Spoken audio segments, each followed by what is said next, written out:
Hello, it's Erin, and I'm so excited to announce that I am launching a new thing. It is called Grief Stories, and I'm launching it on Substack. I'll be sure to include the link. But essentially, it's a place for me to share my own grief story so that people don't feel so alone. I have often felt very alone in my own grief. I don't grieve normally, which is funny.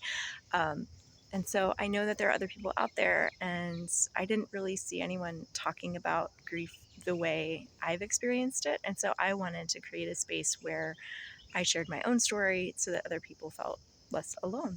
So I'm super excited. It came together really fast and just a beautiful moment that happened that let me know that this was supposed to happen, and this is the path I meant to take.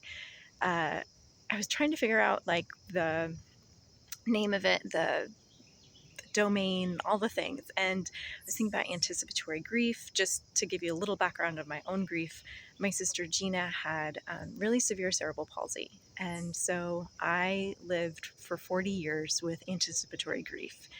And she died 2 weeks after I turned 40. And now I'm 47. Gina died when she was 45.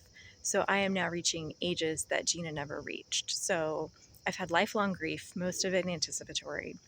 And so that's just a little side note about my own grief. Well, I was trying to figure out like what to name this thing, and all, just trying to put the puzzle pieces together. And then one day, just like less than a week ago, it just came to me. It was like grief stories.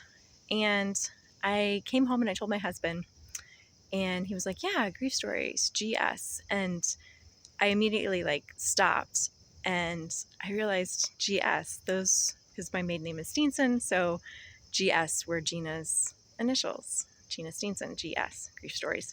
So it really felt like the thing I was supposed to do, what I was supposed to name it, the path I was supposed to take. And so I'm super excited, and I really can't wait for you to join me, fellow griever, on this grief journey at Grief Stories.